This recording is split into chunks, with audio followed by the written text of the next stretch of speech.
Good morning. Welcome back to another video, my friends. Today, it didn't quite work out how I had planned in my mind, but that's the way things almost always happen around here. Steph had a procedure this morning, so I had to take her there, and I planned to answer these questions while I was there waiting in the car. I ended up waiting in the office just because they didn't know how long it was going to be, so I didn't really have a good idea on how long I could sit in my car and answer these questions, so we're answering them now. Before I get into that, because I'm going to be testing some yo-yos while I answer these questions, the yo-yos we are testing, brass arbiters. Not to be confused with the brashies, which today I made the realization are not brass ringed Banshee SS's. These, my mistake, are the AL7 Banshee SS's. These are 7068 bodies with stainless steel rims, but they're gold stainless steel rims for the looks. As you can tell, it's a brighter color, and that kind of ticked in my mind when I was looking at these today getting ready to test that there's something off here. And then I circled back and I'm like, yeah, it was kind of weird that the Banshee was only 5 grams heavier with the brass rings. Do a little investigating, which means I looked at my order sheet of what I had ordered, and those ones were the AL7 with SS. And then the arbiters are the 6061 with brass rings. So it's not a brass sheet. I am sorry about that miscommunication. I put that out there a lot. It looked incredible. The brass sheet, all of that. It is a AL7 Banshee SS. It has 7068 body, stainless steel rims. So apologies for that. But we're going to test the brass arbiters while I'm answering these questions for you that you had for me today. Thank you for taking the time to ask a question, because if it wasn't for you, we wouldn't have this AMA. First question comes from Jeremiah Newton. Do you still enjoy yo-yoing as much as you did prior to it being a business? I've tried to turn fun hobbies into income streams, and it becomes another job that I didn't like. So I'm always trying to figure out that balance. It's kind of a multiple part answer for me. Easiest way to lead it off is I don't yo-yo as much as I used to. So I picked up yo-yoing originally as something to do at work. It killed time. I found my old yo-yos. Then I started to learn tricks. And that is a huge part of yo-yoing. Like the beginning, a few months, 6 months to a year, when you are grinding out these tricks, learning, double or nothing, matrix, Koiji bow. And there is a complete level of this satisfaction you get of checking another trick off of your list. And I don't know if that can be matched. That is just top tier fun of the hobby, I think, is that first just plowing through tricks and getting that satisfaction of learning something you put your mind to. Since I don't work at that job anymore, I don't have the same downtime to just sit, have to be at work and need something to do where I would yo-yo. And I don't have those tricks to run through, but I still enjoy yo-yoing. It's just in a different way now. I don't necessarily enjoy testing yo-yos. It's fun when I live stream and you guys are there to keep me entertained, but otherwise it feels like a chore. But I do like to pick up a yo-yo every once in a while and just listen to a podcast, just chill outside. If I'm watching the kids outside at the playground or at my house, sometimes I'll have a yo-yo, and it gives me something to do to keep my hands busy. I enjoy it. I'm not grinding through learning new tricks. I'm just kind of going through the motions, and it keeps me off my phone, keeps me engaged, and I don't know what the right word for this is. I'm sure there's a word out there, but it's a good thinking tool for me. So I like to yo-yo if I'm trying to really think about a problem or an idea I have and evolve it. I do good things when I am yo-yoing. So, testing, it's a job. Just yo-yoing for relaxation, I still do. I don't yo-yo as much as I used to anymore, and it doesn't fulfill me as much as it used to, but it's still something I enjoy and is fun overall. Next question comes from Sarah. Do you stream to generate interest in G2 products, or do you see streaming games as something that could be a potential separate source of revenue at some point? Really good question with the stream starting up. If you guys haven't followed the stream yet, twitch.tv-G2_Jake. So the streaming, it has multiple layers. The first idea is that the Twitch stream is just a better quality place for a shop cam type deal that I used to do on Instagram and Facebook when I'm boxing or assembling yo-yos. So that's the first step of it. The second step is community building, and I would say this is the biggest step here. And I just want to continue to build on G2 Nation. This community we have inside the yo-yo community is the best community in yo-yoing, in my opinion, obviously. But we don't have a lot of the drama. We kind of try and get rid of that pretty quick if it happens. Most of us are a little bit older. I would like to welcome in younger generations, but the gaming might help do that. But as far as that, it's just a community builder. And I know that a lot of us have similar interests outside of just yo-yo. So we're going to be doing some gaming together just to build friendships, to build that bond, and to build this community. The third iteration is a revenue stream. And I don't ever see myself being able to be a Twitch streamer that is my main income. But do I see it being one of those income streams? I hope so, because it takes a boatload of effort to try and be attentive for a 4 or 5 hour block. You don't know who's watching, but you know somebody's watching. So trying to be a little bit entertaining, trying to be inclusive, trying to make it worth their time to watch the stream is a lot of work. It's fun, but it's also a lot of work. It's a challenge for me right now to develop and go through this process. And I do want it to turn into an income stream, because right now I'm hoping that this kind of works is where I can have G2 as like 50% of the amount of money I need to make. And then I need to have a couple other revenue streams that can provide the rest of that money I need to make on a monthly basis. So if I can somehow get to like 100 subs, that would be an incredible number of people for a yo-yo or Twitch stream. Do I think we'll get that high? Probably not. That's what I'm striving for, though. If I can get to 100 subs, it'll be a solid little few $100s a month revenue stream that's coming in and provides for the income that I need to make. So that's kind of a long interest, but yes, I do hope it turns into a partial revenue stream. I don't expect it to be able to be a standalone job, basically, if that makes sense. Natalie says, who's Steph? Sorry, I'm new. That's my wife.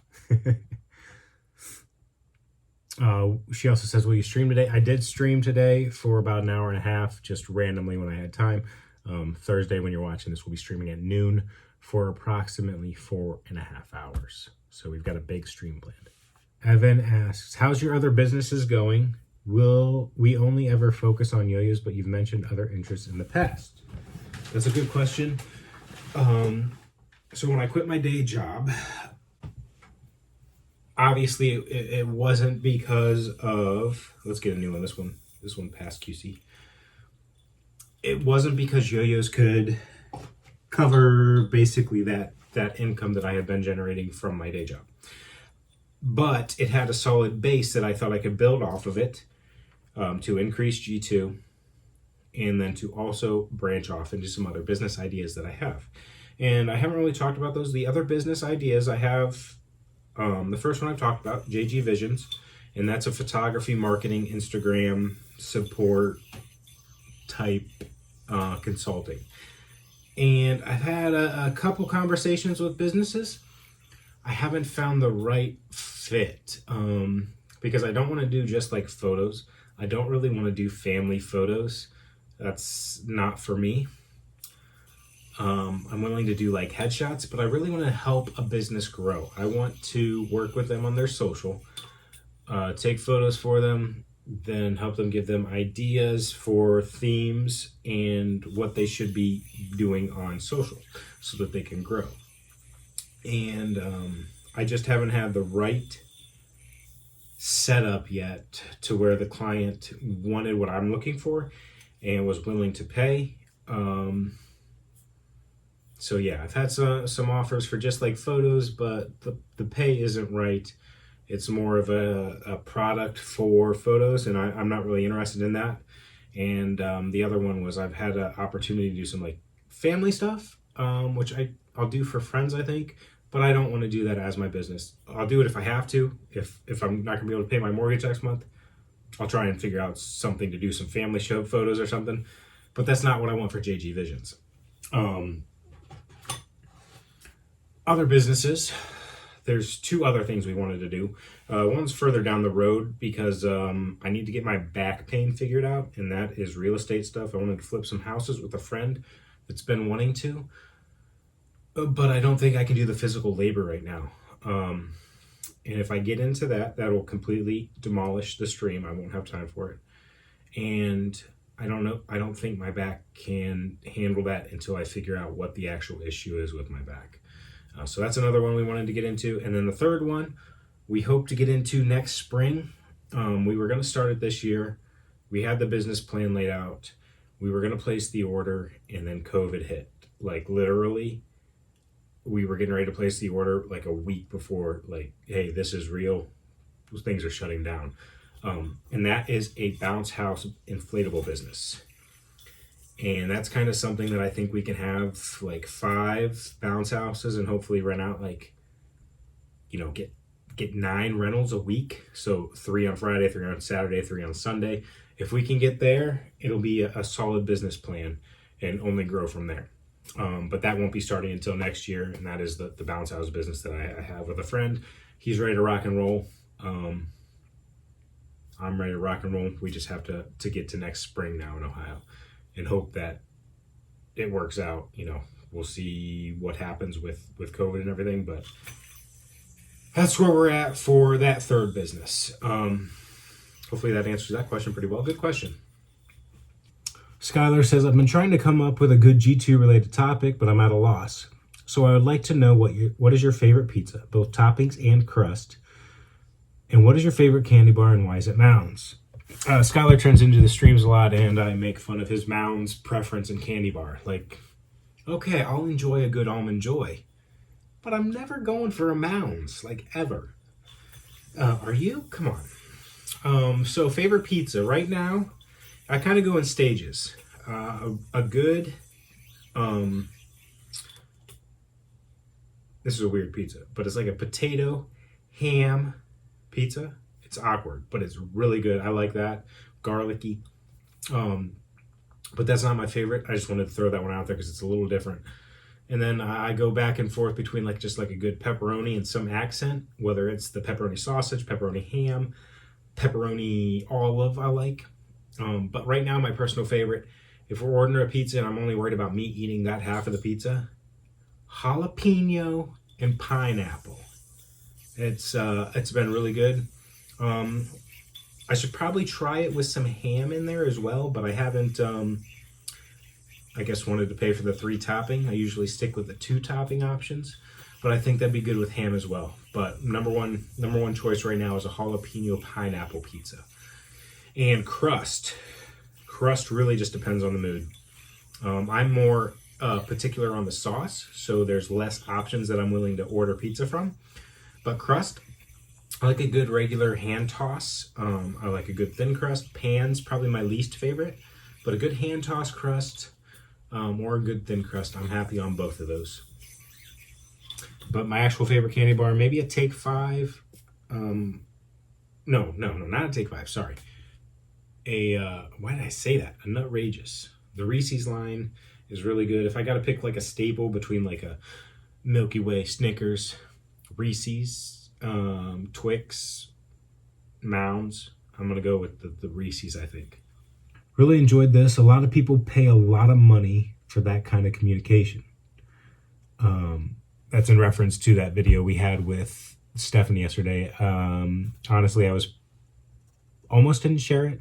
Felt pretty vulnerable, I guess is the word, I didn't know if you guys wanted to see that, if you're going through some of the same stuff. But I usually like to focus on just happiness and good vibes with the videos. Which overall that video was fine and happy, but it kind of shows like some of the struggles behind the scenes that I don't share with you guys. So yes, I appreciate you guys tuning in and enjoying that. And then what's my path to monetization on the Twitch stream? That's from Nick Ferris. So my path to monetization on the Twitch stream is honestly just hoping that yo-yo viewers that come in from G2 Nation and either wanna hang out for a little bit, direct access to ask questions, wanna just have me in the background playing a game or enjoy that, or want to play games together. And my hope is that those people that tune into the stream have got Amazon Prime and can get a free Twitch sub to my channel. So it costs them nothing.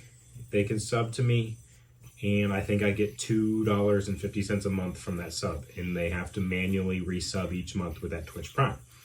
But that is my hope, is that's the main path there, is just getting the Twitch Prime subs. Anybody that donates, which I haven't set up yet on the stream, we will eventually, or gives bits, regular subscribes, or gift subscribers, you are a beautiful creature and I love you. We were lucky enough this first month we had multiple people gifting subs, and that was incredible. We've had multiple people using bits. Like I said, we don't have donation set up, so nobody can donate yet, but the bits have been cool, because you can pay for them, which is sweet, because you can give as little as 1 bit, which is equal to 1 penny on my end. But they're kind of cheap to throw out there. So when you're having fun a little bit, if you're enjoying the stream, it's nice that you can share bits and just be like, here's 10 bits. It's not a lot of money, but if a lot of people are willing to throw in that 10 cents, it can add up. And over the course of the month, like I said, I just want to get to a few $100. So if I can end up getting that in the long run, that'll be awesome. That's my path, though, is Twitch Prime is the key. That's what I'm focused on. That's all I'm worried about right now. We'll worry about adding a donation button later. Right now, I just want Twitch Primes and building the stream up so that enough viewers know about it. So if you've watched the stream, come on in and hang out for a little bit. Tell one friend. That's all you need to do. Tell one friend, hey, I'm going to go hang out and watch Jake play Rocket League with some other yo-yoers at noon today. Why don't you stop in the chat, hang out for a little bit? That works. Or clip stuff and say, did you see this? Or just posting the anything interesting to the BST or G2 Nation. I don't post on the BST because I feel like it's always going to be self-advertising, and it just feels weird. I don't like, well, this just turned into a glitch. I don't like to do that too much, even though you have to. I'm just not a good salesman. But I think I'm just rambling now, and that was the premise. Is my path to monetization right now is just Twitch Primes, and hoping that I can just increase the viewers and number of people stopping in, and hopefully they all have Twitch Prime and will sub to me for free on their end, but I'll be able to make some money from it. It's always going to be a lot of hours for a low percentage of pay through the stream, but the second half there is that hopefully there becomes a stronger community, larger community, and there's brand commitment and loyalty, and they will continue to support G2 through the drops then. So they're hanging out on the stream, they're having a good time, they're going to support via buying a yo-yo. It's not a donation for watching the stream, but they're still going to support by buying that yo-yo they might not have otherwise. That is the second part, or an offshoot of how I hope to basically lead to monetization of the Twitch stream. that's our AMA for today. Thanks for answering. We'll do this again soon. I should probably have a broader range of where I'm asking the questions, but Facebook G2 Nation's the path of least resistance. So that's what I did. We'll see you guys tomorrow. Same place, same time.